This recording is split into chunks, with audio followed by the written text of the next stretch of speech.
Scott, it's been a minute since we've seen each other. The last time that we saw each other, we were giving awards away. Now we kind of get to go over bowl season. The Sun Belt had an incredible bowl season. I thought that this is one of the best seasons that they've had when it comes to playing in big bowl games or bigger bowl games and really showing out. Yeah, I agree. I mean, it was another winning season. Very, very close to a perfect 5-0 record. Uh, as we're going to talk about later, beating up on the little guys all postseason, and it feels good. And we joked about UCF a couple years ago and how their conference was like the Power Six, and how, oh, this conference that UCF was in, they wanted to win a national championship. They wanted to have that be in that conversation. I think the Sun Belt Conference was the best G5 conference this year. And I think it was head and shoulders above everybody else between the regular season with teams like Texas State even playing 12 complete games, not having anybody miss, to Coastal Carolina being America's team this year. I think the Sun Belt Conference coming into bowl season only had stuff to gain. And they really, I think, surprised a lot of people. Yeah, I think if we're taking these seasons individually, yeah, you could definitely say that the Sun Belt was the best G5, especially when you look at what happened in the American with teams like Houston and USF just completely falling off. UCF had their worst season in a few years, and then out in the Mountain West, they played half of a season. You had weird stuff happen, like San Jose State going undefeated. So yeah, you could say that the Sun Belt had the best season. I mean, the top of the league was as good, and honestly better than the top of any other G5 conference between Coastal, App State, and Louisiana. So yeah, definitely. So we're going to go in the Wayback Machine here, talking about some of these bowl games because these games were played, most of them before Christmas. So bear with us because we haven't got a chance to talk about them yet. But let's start with App State and North Texas. North Texas coming in, not looking bad this year. I didn't think that they were that good. This is another one of those bowl games that I had a real problem with, Scott, where I thought App State deserved to be playing a better team. Then North Texas, that's no shade, but the fact that North Texas came in with a sub 500 record to me and faced off against a top three team in the Sun Belt Conference, I kind of had some problems with that. And then, of course, the final score being 56-28, a complete blowout for the Mountaineers. Halfway through this game, I was thinking to myself, why is App State not playing in a bigger bowl? Why is App State not playing a better team? Just from a viewer standpoint, fans deserve to see a better product on the field than watching a team get demolished like UNT did. Yeah, we have this conversation almost every year in the league where we feel like, App State or Louisiana needs to be playing somebody a lot better than a Conference USA team or a MAC team. This year was a lot harder to do that, I think, because COVID and so many teams bowing out of a bowl game. And that's kind of how App State got left with a losing record, North Texas team. But they did what we expected them to do, which is blow them out. And I think that's good in itself because App State football hasn't exactly done what it's been expected to do this season. So that's a great way to end the season for App State. You got, I mean, everybody did their thing. North Texas came in with a good offense. They actually did. They were one of the better offenses in the country. They got their yards. They got their first down. I think they got 30 first downs, which is crazy. But they still got blown out. And that's what good teams do when they play subpar teams. They blow them out. Despite the other team doing the things that they're supposed to do, you win the key moments throughout the game and just make that margin of error bigger and bigger and bigger. Well, let's talk about Cameron Peoples, who we had kind of talked about when we had App State. When we talked about App State throughout the season, Scott, we were talking about, well, App State's run game looks really good. 22 carries, 317 yards, 5 TDs. I don't know if that's a record-breaking performance, but it feels like something that would go down in the record books for App State, a 5-touchdown game on the ground. Absolutely. I can't believe I didn't look this game up myself on the index finder because 300 yards and 5 touchdowns, that without even looking, that's probably a Sun Belt Bowl record and probably very close to a total Sun Belt record overall. But yeah, that's an unbelievable game. And he's coming back. He's a sophomore, freshman or sophomore, or something like that. He's back. Marcus Williams just announced that he's back, and he had 100 yards in this game. So the App State machine is going to keep on rolling. It has not come to an end. There are several players that have already declared they're going to go for the draft. Zach Thomas is out of there. Shamar Jean Charles is out of there. but so many guys have already announced their return to App State. So it's just going to keep going.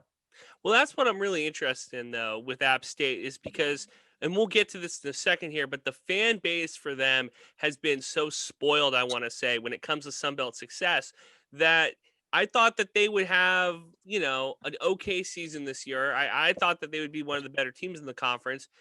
But this bowl game, to me, Scott, is a clear indication that next year they're going to be back on that radar for people when we're talking about best teams in the conference. That App State will continue to be a team that we talk about as, oh, this is a team that if they're not winning the conference, they're going to be in that championship game.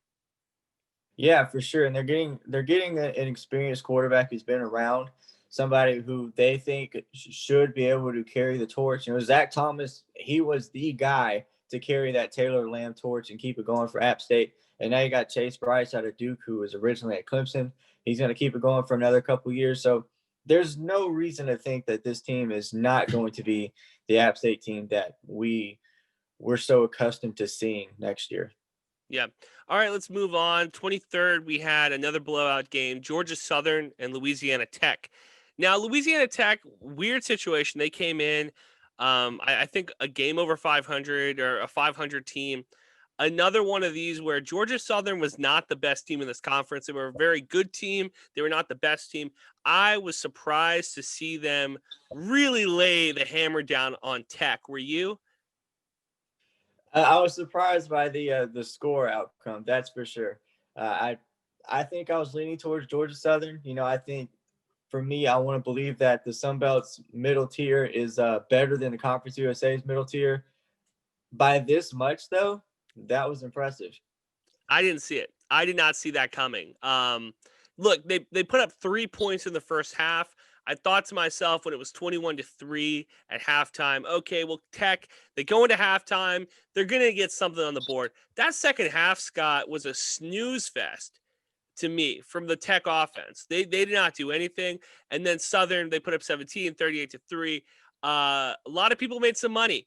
I know a lot of Sunbelt bettors, which is something that we're going to talk about next season, I hope.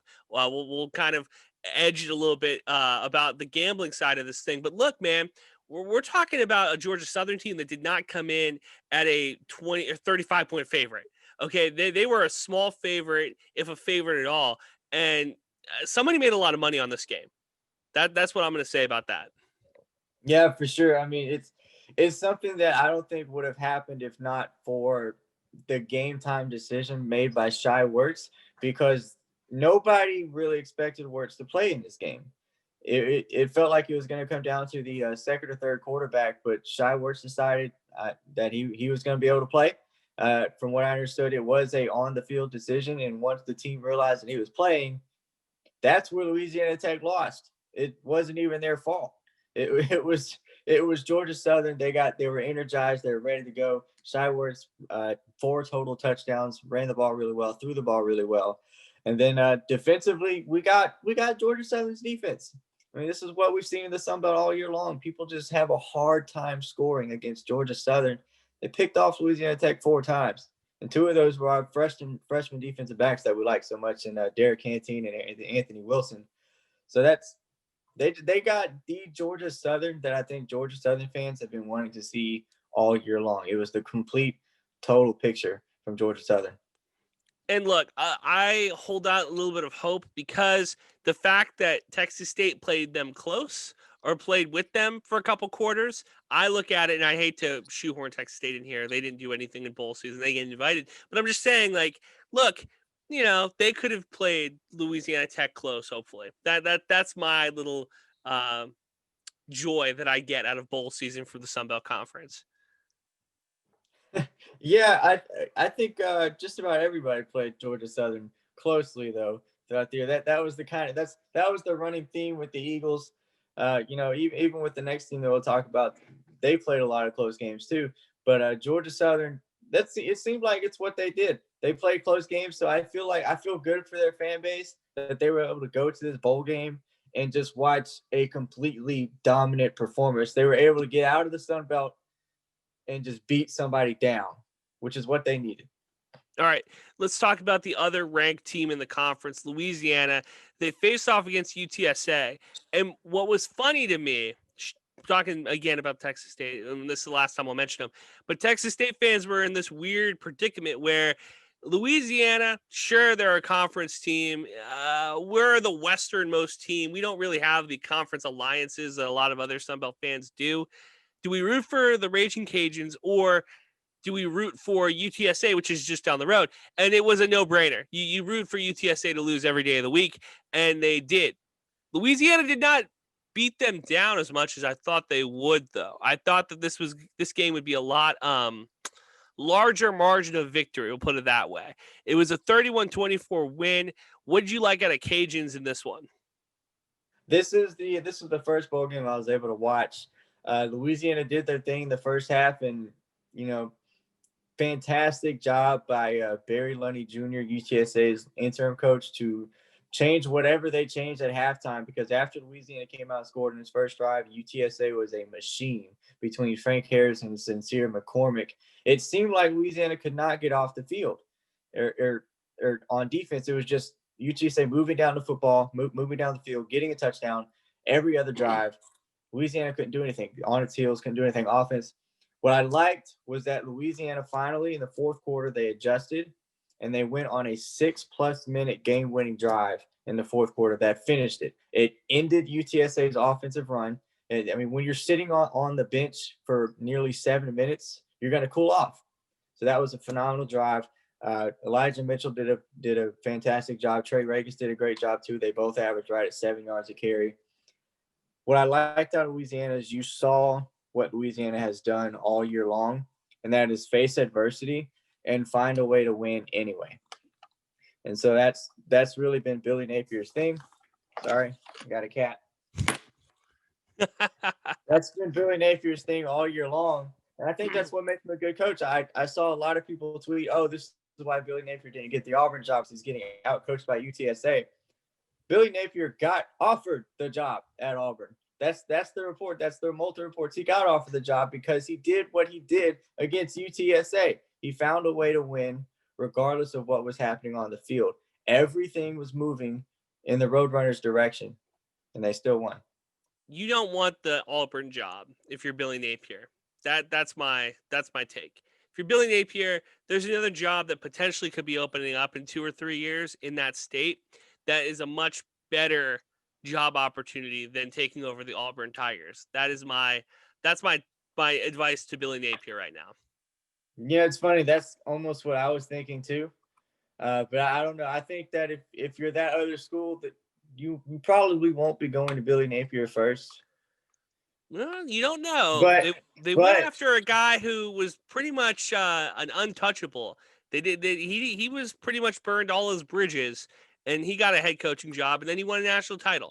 So I'm just saying, Billy Napier, just continue to win at the Sun Belt level, win the conference 2 or 3 more times, and there's a good chance that you will have an SEC job. Yeah, it's absolutely amazing what Louisiana is doing right now, because you don't see it. I mean, I think the first time you saw it was when Neal Brown was holding out a little bit.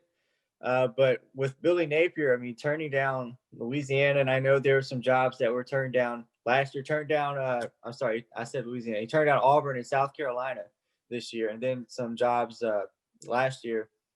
He is committed to building something at Louisiana. I feel like he is just out to win an outright title before he leaves. And I think it's permeating the entire Louisiana culture, because you've got Levi Lewis coming back too. You got today Taylor Humphrey decided he's coming back. So there's just some kind of this desire to bring an outright title to Lafayette. So I feel like this team might be my super, super, super early favorite for the Sun Belt title next year. But we'll see. All right, let's talk about Georgia State here. They beat Western Kentucky 39-21, pretty much capping off the, hey, were you once in the Sun Belt Conference? That's a shame. We're going to smack you coming back. It's funny. National writers all over the country, Scott, were talking about how the Sun Belt Conference for the longest time was the laughingstock, or if not the laughingstock, the lesser G5 team. The conference that was like, you're barely FBS. all of the teams that have left the Sun Belt have left and made the conferences that they joined worse and hurt their bowl records. Western Kentucky was no different. Yeah, it's a beautiful story. It's one of my absolute favorite stories to tell. I can't wait to tell all my children about it. How 5 teams left the Sun Belt at the beginning of the decade, and now their fan bases are begging to come back by the end of the decade. It's just a complete turnaround. Carl Benson, please come back. Um, anyway, fantastic job by Georgia State in this game. Phenomenal job. I mean, all around. This was a blowout. This was just an incredible performance. If you watched the first quarter and then turned the game off, you would have been shocked by the final score because Georgia State was terrible in the first quarter. Quad Brown was 1 for 6, 1 interception.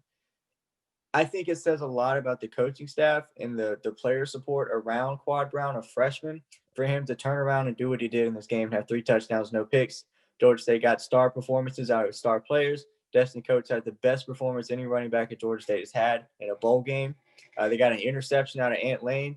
They got a sack and a half out of Jordan Strawn. They got a touchdown-saving interception from Jontre Hunter. This was an all-around performance that I think showed what Georgia State football was kind of about this year, being that underdog surprise team that nobody's really thinking of. I was impressed. I think when you go after Coastal Carolina and go, which Sun Belt team overperformed this year, I would say Georgia State going 6-4 the year after Dan Ellington and Trey Barnett is a really big deal for the Panthers football team. That shows you they had depth and they were ready to go. Yeah, no, 100,000%. I could not agree with you more. And, you know, it's become a trend on this podcast. And when we talk, Scott, that we give the coaching staffs a lot of credit. And it's weird to say, and I don't know how strongly I feel about this take right now, but just off the cuff, is the Sun Belt have the best coaching staffs from like top to bottom of the G5 schools? Because it feels like they do. Like just watching these bowl games, it feels like every single coaching staff that we've talked about so far this season has been at least outside of ULM has been at least trending in the right direction, or if not trending in the right direction, at a really good spot right now. Like I look at UTSA, which has a pretty good coaching staff. I like the guys over there. I look at a team like North Texas that has a pretty solid coaching staff, and they didn't even really stand a shot against what Napier did and what App State was able to do. Am I wrong there? Does that feel like a hot take, or does that feel wrong to you? I don't think so because, I mean, how many Conference USA coaches come to mind when you think about team or coaches leaving for the Power 5 That's in the true. last few years? In the last few years, almost nothing. I mean, there's nobody making that jump from Conference USA to Power 5 right now because nobody's succeeding in their own conference. It's just a mess over there. And you look at the Sun Belt, it's become a breeding ground. It's been a breeding ground all decade for great coaches. I mean, going back to the Arkansas State coaches that all left, going back to Neil Brown, going back to the App State coaches, Scott Satterfield and Eli Drinkwitz. I mean, it just keeps going. And now Billy Napier and now Jamie Chadwell. I mean, it's just this never-ending list that just keeps growing and growing each year, while Conference USA has nothing. I mean, people talked about Seth Luttrell for a little bit, but he has failed to bring any type of sustained success to North Texas. And so that's where we're at right now. I would have to agree with you. I haven't seen any MAC coaches really consistently make that jump. Toledo used to be a very consistent team. Northern Illinois used to be pretty consistent, but not anymore. And so, yeah, I would have to agree with you. All right, let's play the somber music for us. Final bowl game, and it prevented a perfect record from the Sun Belt Conference in their bowl games. Liberty and Coastal Carolina. Coastal loses in overtime 37-34 in what was one of the most underwhelming performances I have seen out of a top 15 team in the bowl season so far. Look, I already had problems with this game because it was a bowl game that could have been a regular season game. Liberty backed out. BYU stepped up, went to Myrtle Beach, lost. Coastal Carolina gets all the love. They're America's team. They're top 12 team in the country. And then they get a bowl game where they're facing a regular season opponent. And that was weird to me. I didn't like it. Liberty came in and beat Coastal Carolina Um, I'll let you have it first here. What was your big takeaway from Coastal's performance? My big takeaway was that Coastal's defense is not built to defend a dual threat quarterback. It's built to pin its ears back and take down a pocket passing quarterback. And Malik Willis exposed that more than anybody else this season. He was unstoppable. Coastal had no answer for him whatsoever. I don't think his defense is really used to spying on quarterbacks that well, because it seemed like the middle of the field was always just open. There wasn't anybody watching the quarterback, and Willis took advantage. He had 137 rushing yards and 4 rushing touchdowns, and did amazing through the air as well. And this kid was the reason why Liberty won the football game, and that was my big takeaway. I mean, Coastal was not able to be as disruptive as it typically is on defense, and I think we all want to talk about Grayson McCall and what this offense can do. It's always began with Coastal Carolina's defense. That's where it's always been, how disruptive it's been in the backfield, making plays through the air, deflecting footballs. That's where this team has won its games, and they were stuck behind the 8 ball. I'm not gonna point at the couple of missed calls that completely changed this game. The no call defensive pass interference in overtime, that was just shocking. It's so weird how you can tackle a player downfield and not get any repercussions for it. But you were in that situation. You were down 3 in overtime. You shouldn't have been. So, yeah. My big takeaway, and Louisiana fans, get ready. You're going to love to hear this one. Excuse me. Not having a conference championship game hurt Coastal Carolina. Not playing in a month hurt the Chanticleers. And it's weird. Momentum is a very weird thing. You really can't quantify it, but I really do feel like if Coastal had played in their conference championship game, won it, and then faced a team like Liberty, they would have won. They would have had the momentum. They would have had the game film. They'd feel a lot better coming into this one. But not playing for so long, Scott, I really do think that affected the Chanticleers in this one. Sure. I mean, definitely. Yeah. And it bothers me so much because I don't agree with Louisiana. I don't agree with App State. I don't agree with a lot of the Eastern teams when we talk about Coastal Carolina. Like, I think you and I and the national media a little bit, and then I think the Chanticleer media, however many of those guys there are, I think we all have the same idea that Coastal Carolina's defense was great. Grayson McCall was superb. And Chadwell did something that no other head coach in this conference could do: rally that group together and win a conference. Everybody else in the conference, to me, thinks that this is a fluke. And they continue to go at Coastal for dirty plays, which I have yet to see. They go after Coastal for not playing in a conference championship game, which, come on, App State wouldn't have played either. There was COVID problems. Like, it's 2020, guys. Like, that's what this is. And it frustrates me so much. But I do think that they have a point. I think Louisiana fans have a point that if they would have played, I still think Coastal wins, but I think if they would have played, Coastal would have had a better shot in their bowl game.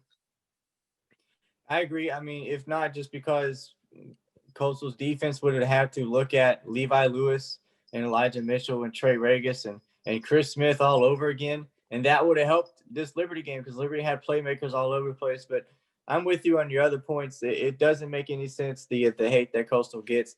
What a lot of people are upset about is how Coastal is acting about their winning season, being cocky or whatever, and acting like they run the league. Well, guess what? This is the best team in the Sun Belt. When you're the best team in the Sun Belt, I don't care if it's the first time that you're the best team in the Sun Belt. I don't care if it's year one. Where's that unwritten rule that when you're the best team, but you've never been the best team before, you have to be quiet and sit in your seat and go, oh, yes, oh, thank you. We didn't expect this, oh, I didn't even think we were this good this year. No, you're the best team in the Sun Belt. Act like the best team in the Sun Belt and rub it in everybody's faces. That's my thing. I don't know why people are mad at it. If you're the best completely. Team, act like the best team. Have fun while you're playing football. Football is a hard sport. It's ridiculous. When you're out there in the sun twice a day, 90 degrees, it's hard. It's really hard. Have some fun. Coastal has more fun than everybody else, and everybody else is just jealous about it. I would agree. All right. Before we go, I do want to talk about this last weird thing. And it's on the Coastal Carolina point here. And I'll say this, that I was of the opinion that we all should be patting each other on the back. That everybody in the conference should root for each other because that's the only way that this conference can get better, can get more attention, more media attention, just everything is that if on Twitter, we're all talking about how great of a win Louisiana had and how good App State looked and Georgia Southern's win. And if we're all pulling in the same direction, that will get us more advertising dollars, more media coverage, whatever. Like it'll make our conference better. I was in that boat. And then I was thinking about it today, and I'm really happy that we're not, that we don't all pull in the same direction all the time, because I get so annoyed by conferences like the SEC, where it just matters more. That's the most annoying catchphrase ever. And B is that they all root for each other to a fault. That when Vanderbilt goes 2-11, they get to say, well, Alabama won the national championship. Our conference is so good. It bothers me to no end. So I'm glad that we are not all like that. But I know you feel a different way. Yeah, I am bothered by it as well. Very recently there was somebody on Twitter talking to me about how good the SEC was compared to the Sun Belt. He was a Tennessee fan, and it was entirely because his entire argument was Alabama. That was his entire argument. Because I pointed out just how bad half of the SEC is, and he said, "Well, we have Alabama, and that's the difference." This is where I defer. I think that there's a difference between the SEC and the Sun Belt because the Sun Belt is not riding the curtails of one team. The Sun Belt has this. Obviously, App State is good every single year, but now you've got Louisiana. Before Louisiana, Troy was up there playing for the title. I mean, Arkansas State was up there. Now you've got Coastal in the fold with Louisiana and App State, and you've got this really good top tier that is supported by a good Georgia Southern team, a rising Georgia State team, a Troy team that people just expect to compete in every other game, a rising Texas State program. You've got South Alabama coming up. I mean, this is an entire league that outside of ULM, everybody is trending upwards right now. And that is the big difference. When you look at the SEC, you look at this big pile of garbage, Alabama, and then this revolving door of number 2 teams. That is sometimes Auburn, that's sometimes LSU, that's sometimes Georgia, but it's never any of those teams together all at once. It's only one team. That's the biggest difference, and that's why I defer an opinion. Like the deal is that how do we get ULM out? How do we kick ULM out? That's where we are right now with it, because I think everybody else is moving in the right direction. It's been a fun season, Scott. This is I don't know when the next time we're going to do another one of these fun podcasts, because our bowl season is pretty much over. So unless we want to do one with a head coaching hire fire, maybe somebody decides to take one of these jobs after they open up, maybe we end up with something there. But right now I don't know. Do we do a recruiting podcast later? What do we have for the fans? I feel like we should do something. I feel like we need to do something. I mean, recruiting will end here pretty soon. Ceremoniously end. It never really ends. But when signing day comes up in about a month and a half, we should probably do something. Anything else that comes up, we should probably do something. I got almost 50 players in the transfer portal. I've got 15 players transferring into the Sun Belt. There's players leaving, players declaring. Once this starts to fill out, we can talk about those guys and what that means for the Sun Belt. Because I kind of sort of mentioned it earlier. App State has a lot of guys coming back, and to kind of offset the many guys that they have leaving. So there's a lot of big names on this list that's right in front of me, and I would be looking forward to talking about them. Well, I'm excited for it. For Scott, for myself, it has been a very up and down, winding roller coaster of a season, and I would not have wanted to do it with anybody else to talk about the 2020 Sun Belt season. Scott, thank you so much. Thank you, Andrew. Thank you so much for responding to my text at the beginning of the year and doing this. I had no idea it was going to turn out as well as it did. All right, for myself, for Scott, for Sun Belt fans, be on the lookout. We're going to continue to put out content and continue to root for your Sun Belt Conference teams, because next year, a lot of people coming back, transfer portal, everything. It's going to be a lot of fun. So we'll talk to you when we talk to you. Look on Twitter. We'll be there for you. Bye.